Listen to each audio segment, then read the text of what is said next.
Love doesn't always vanish with distance or time. Sometimes it waits patiently, quietly shaping who we become.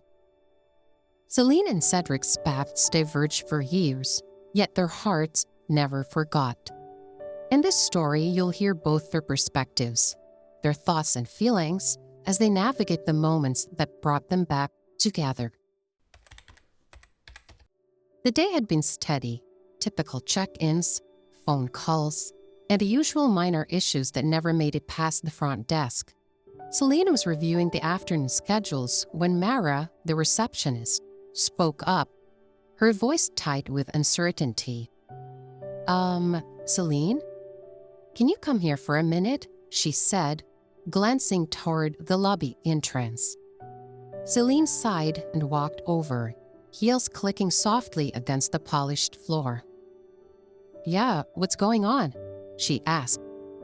Well, there's a guest and how do I say it? They're unusual? I'm not sure how to handle it. I'm really sorry. Can you take over, please? Celine raised an eyebrow, trying to keep her tone calm. Unusual? How? She asked. Mara shrugged. Well, it's a couple, but the booking is complicated. I can't override it. Celine nodded.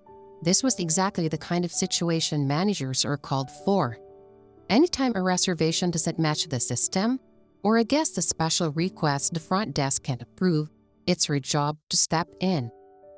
When she reached the front desk, she saw them. A man and a woman were standing close together, speaking quietly. The woman was confident, well-dressed, and clearly accustomed to being listened to. The man looked calm, almost deferential, but there was something in his posture, his quiet focus, that tugged at a memory deep in Celine's chest. She approached, careful to keep her voice even. Hi, I'm Celine, the hotel manager. How can I help you? The woman glanced at her briefly, her tone polite but firm. Yes, we actually have a reservation, but there seems to be a discrepancy. Well, the thing is, the room we requested isn't listed and we were told only certain suites were available. Celine nodded, already scanning the booking system. The reservation was unusual. A high-tier room booked under a name that didn't match the main guest. Perfect example of why a manager would be called in. Let me take a look, she said, stepping behind the counter. As she typed, she stole a glance at the man. Something about him, the tilt of his head, the way he held himself, it felt unmistakably familiar. She couldn't place it yet, and she couldn't let herself. Not now. She focused on the reservation, keeping her tone professional. Oh, okay. It looks like there was a minor issue with your booking, she explained. Don't worry, I can resolve it for you, and your room will be ready shortly. I'm sorry, I apologize for the inconvenience. The woman nodded, satisfied, and the man gave a small, almost imperceptible smile. In that split second, their eyes met. Or maybe it was just a fleeting sense of recognition, and she felt that same pang of nostalgia that she hadn't expected today. She reminded herself to stay professional. Managers are called in for problems like this all the time. Discrepancies, special requests, unusual bookings. Nothing personal. Yet, as they walked toward the elevators, the woman's voice soft and commanding as she gave directions to the man, Celine couldn't shake the feeling that this encounter was more than just a workday complication. Something about him, something about this moment, felt like it belonged to the past she hadn't quite let go of. By the time her shift ended, the lobby had quieted down. Most guests were either in their rooms or out exploring the city, and the hum of activity had softened to the occasional murmur from the reception. Celine grabbed her bag, straightened her jacket, and stepped toward the exit, eager to get home after a long day. The warm evening air hit her face as she pushed open the hotel doors. She started toward the parking lot, her heels clicking against the pavement. That's when she saw them again, Cedric and the woman. They were near the lobby, leaning close to each other, sharing drinks from the hotel cafe. Laughter floated lightly between them, soft and intimate.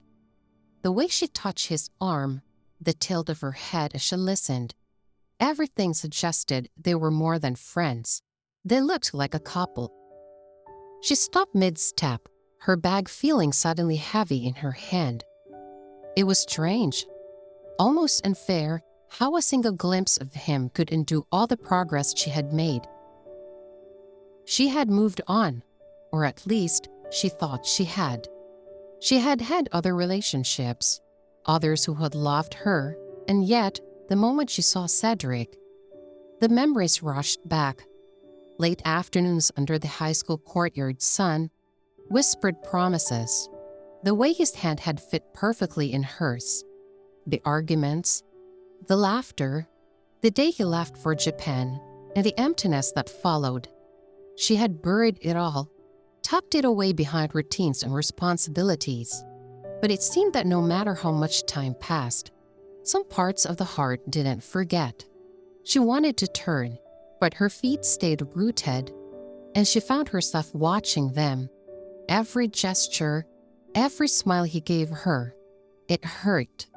Sharper than she expected, but it also reminded her of something she hadn't felt in years. What it was like to care so deeply for someone, to be so entwined with them that even the smallest moments felt significant. She took a shaky breath and continued toward the parking lot, forcing herself to focus on the routine, unlocking her car, putting her bag inside, starting the engine. But even as she drove away, the image of Cedric laughing with her, the ease, the closeness, stayed with her. And though she didn't allow herself to think it, a small, stubborn part of her couldn't help wondering, what if it had been her sitting there instead? 3 days had passed since Celine last saw him. That afternoon, she was at her desk, finishing reports, when the front desk officer walked over with a printout. Celine? This came through the hotel's contact form, the girl said. It's addressed to you, from a guest named, Cedric 10? For a moment, Celine couldn't speak. She took the paper quietly, dismissing the staff with a polite nod. The email was short. It says, "Hi Celine, I wasn't sure if I should write this, but I didn't want to leave without saying it. Thank you. You probably don't remember me, but I recognized you the moment I saw you at the front desk. I wanted to approach you, but I didn't want to make things awkward, especially since I wasn't sure how you'd feel after all these years. I hope life's been kind to you. Best regards, Cedric." Celine read it 3 times before realizing her hands were trembling slightly. There was no mention of the woman, no hints of wanting more, just quiet sincerity. And somehow, that made it heavier. That night, she replied, "Hi, Cedric. Of course I remember you. How could I not? Thank you for reaching out. It was a surprise to see you again. Life has indeed been kind, though not always easy. I'm glad to hear from you. I hope Japan's treating you well. Take care. Celine."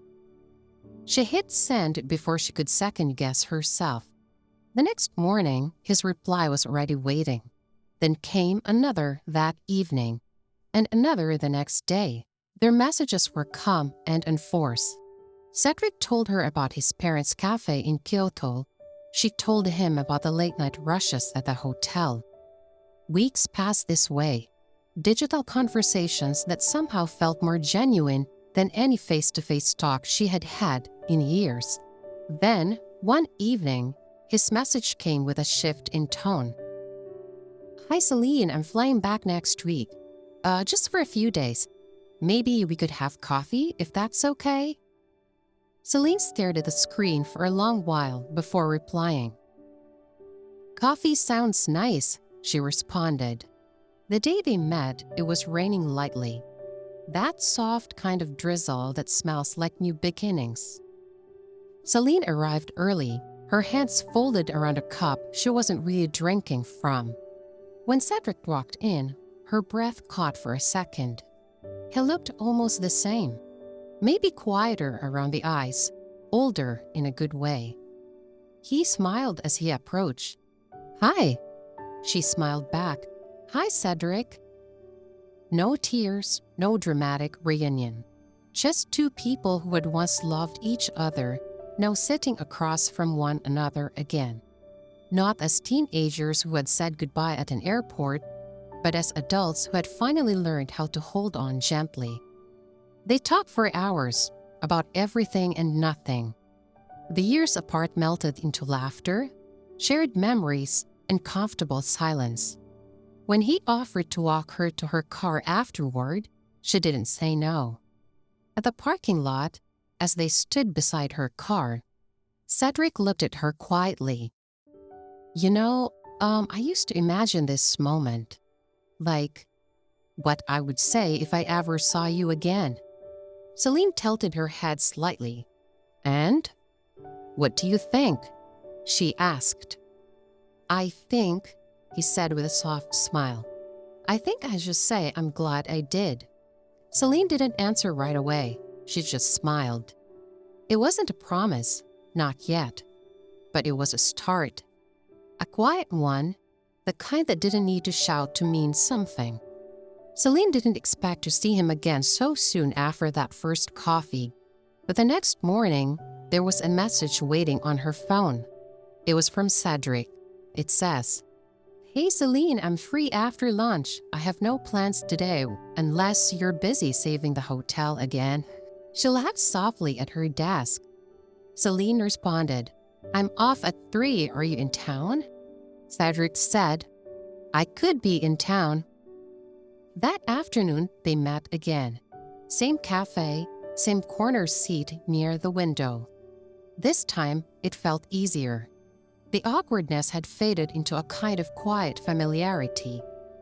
They talk about small things first: traffic, coffee preferences, the absurdity of adult life. But eventually, the conversation deepened. He told her how hard it was adjusting in Japan, how loneliness crept in between work and routine. She told him how she'd thrown herself into her career after their breakup, not because she wanted to, but because it was the only way to stop missing him. What should I say? Sounds funny? He said, smiling awkwardly. "I thought you'd forgotten about me completely." He continued. "Well, I tried," Celine admitted. "But it didn't really work out." He laughed quietly, that same laugh she'd once fallen for. The next few days unfolded in quiet rhythm. Sometimes they'd meet for coffee, other times dinner. Celine noticed how different Cedric was now. He spoke more softly, listened more intently. He didn't rush to fill silences anymore. He seemed comfortable just being there, sharing space. One evening, they sat by the hotel's rooftop cafe, watching the city lights flicker below. He was leaving in 2 days. I used to think I'd never see you again," Celine said quietly. Cedric leaned on the railing, glancing at her. "Well, I think part of me didn't want to. Not until I was sure I could face you properly," Cedric said. "Face me properly?" she asked. "Well, I didn't handle things well before," he said. "I should have fought hard, but back then I didn't know how to hold on to something that far away." Celine looked down at her hands. "Well, forget about it. We were just kids, Cedric," she said. The night before he left, Cedric asked to see her one last time. They met at a quiet restaurant, the kind that smelled of rain and grilled food. The conversation was lighter this time, though something lingered beneath it. "Celine," he said, "I don't want to disappear again, not like last time." Her heart tightened. "But you're leaving tomorrow." "I know, but I don't want that to mean goodbye," he said. Then what do you want it to mean?" she asked. He smiled. Not desperate, not dramatic, just sincere. Then maybe see you soon? Celine looked at him, at the boy who had once been her whole world, and the man he'd become. For the first time, she didn't feel the sharp sting of the past, just warmth. She nodded. Yeah, all right, see you soon. Over the next months, they kept in touch again. Emails turning into calls, calls into video chats. There were no promises this time, only effort. And sometimes that was enough. Because love, real grown-up love, didn't always need to be loud. Sometimes, it just needed two people finally ready to meet each other halfway. Months passed quietly after Cedric returned to Japan. What surprised Celine wasn't how much she missed him, but how different missing him felt this time. It wasn't heavy or desperate like before. It was steady. Like the kind of ache that reminds you you're alive. They spoke often. Messages, late-night calls, the occasional video chat when the time zones allowed. There were days they couldn't talk at all, but neither of them panicked. They had both learned that silence didn't always mean distance. She'd come home from a long shift, open her phone, and find a photo waiting. A cup of coffee on his desk, a Kyoto sunset, his cat curled up by the window. Just small pieces of his life quietly shared. And in return, Celine sent him pictures of the hotel garden after rain, or a funny thing a guest said that day. Nothing grand, just real. One night, nearly 6 months after he left, Cedric messaged her differently. Cedric said, "Big news, I might be assigned to Manila next quarter. Company expansion, nothing final yet, but maybe this is our sign." Celine read the message twice, a slow smile forming. By late summer, it was official. Cedric's company was opening a branch in the Philippines and he'd be managing part of the transition. The day he landed, he didn't tell her right away. Instead, he showed up at the hotel, not as a guest this time, but waiting at the cafe, the same seat by the window where they had first reconnected. Celine had just finished checking reports when the barista approached her. "Ma'am, someone's waiting for you outside." When she walked out and saw him sitting there, smiling the same calm smile that used to undo her, she stopped in her tracks. "You're early," she said, heart fluttering. "Well, you're late." They laughed, soft, easy, like no time had passed at all. Over the next few weeks, their lives began to quietly intertwine again. Dinner after work, coffee on weekends. Little routines that didn't need defining. They never talk about labels. Not yet. But one evening, as they sat on a park bench overlooking the city lights, Cedric reached for her hand. I was thinking," he said. "We've done this before, the falling in love part. Maybe this time we try the staying part?" Celine smiled, her thumb brushing over his. "And if it gets hard again?" she asked. He looked at her. Steady. "Sure." "Then we stay anyway," he said. It wasn't perfect. There were days when distance crept in again, when work exhausted them both, when time wasn't on their side. But the difference now was this: neither of them ran. When Celine doubted, Cedric showed up. When Cedric faltered, she stayed. There were no promises of forever, only the quiet decision to keep choosing each other, one ordinary day at a time. Months later, on a calm Sunday morning, Celine woke to the sound of her phone buzzing beside her bed. A message from Cedric. "Breakfast? Same cafe, no rain this time." She smiled, typing back, "Give me 15 minutes." And for the first time in years, she realized something simple. That sometimes, love doesn't end. It just waits for the right version of you to return. When Cedric left the Philippines, he thought distance would be hard but manageable. After all, love was supposed to be strong enough, right? He was wrong. At 17, he didn't understand what goodbye really meant. He remembered the look on Celine's face that day at the airport. Trying to smile, trying not to cry. He promised her he'd call, that they'd see each other soon. He believed that promise. But life in Japan moved differently. New school, new language, new expectations. His parents were strict. He needed to adapt, focus, build a future. Calls with Celine turned from daily to weekly, then to, "I'll call you later," and later eventually never came. He missed her, of course, he did. But missing someone wasn't enough to bridge oceans. So he did what most people do. He learned how to live with the silence. Cedric built a life in Kyoto. He studied hospitality management, eventually working for a travel company that partnered with international hotels. Ironically, that meant he often handled projects in the Philippines, the one place he avoided visiting for years. He told himself he was too busy, but the truth was, he wasn't ready to face what he left behind. He dated other women, went out with coworkers, tried to move on. Some relationships lasted a few months, some weeks. None felt like home. Sometimes, when he walked past couples laughing on Kyoto's quiet streets, he'd catch himself wondering what Celine was doing, whether she ever forgave him for disappearing. He never really forgave himself.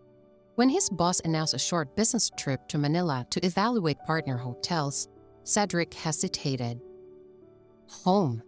The word felt strange. He hadn't been back in nearly 9 years. He agreed eventually, told himself it was just work, just another trip. He didn't expect the memories to hit so hard the moment he landed. The humid air, the smell of street food, the sound of people laughing like the world wasn't so complicated. He almost did go to the hotel that day, but it was a top partner on their list. A mid-sized boutique hotel downtown, clean, elegant, and warm. And fate, as always, had plans of its own. Cedric arrived at the hotel with Hannah, a senior consultant from the Tokyo office who joined him for the review. She was kind, efficient, and happened to be engaged to another co-worker. But still, to an outsider, they might have looked close. When the receptionist couldn't find the reservation, Cedric stepped forward to clarify, and then he heard her voice. "Good afternoon, sir. I'm the manager on duty. How may I help?" He turned, and the world stopped moving. It was Celine. For a second, he forgot where he was. The years between them dissolved. She looked different, but not in a way time could erase. More confident, maybe. Stronger. She looked right at him, professional, calm, as if she had at once held his heart in her hands. Cedric wanted to say something, anything, but the moment passed too quickly. She handled the situation with composure, smiled politely, and wished them a good day. He could only nod. As they walked away, Hannah asked, "Are you okay? You look like you saw a ghost." He almost laughed. "Yeah, something like that." That night, Hannah suggested they unwind at the hotel bar before their meeting the next morning. Cedric agreed, though his mind wasn't really there. He kept glancing toward the front desk, half hoping to see Celine again, half dreading that he would. When Hannah joked about him spacing out, he smiled faintly. Just tired," he said. But inside, he was replaying every second of that brief encounter. Her voice, her smile, how composed she was compared to how much he felt like falling apart. He thought time would have dulled it, but it hadn't. Cedric left the Philippines 3 days later, but even after he boarded the plane, he couldn't shake off the feeling that he'd missed his chance to make things right, so he wrote her. It wasn't much, just a simple thank you message sent through the hotel contact page because he didn't have any other way. He didn't expect a reply. When her name appeared in his inbox that night, he stared at the screen for a long time before opening it. "Of course I remember you." That one sentence undid him more than he wanted to admit. Their emails turned into messages.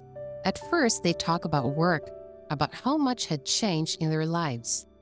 Then about little things, coffee preferences, favorite Japanese cafes, how Manila traffic hadn't improved.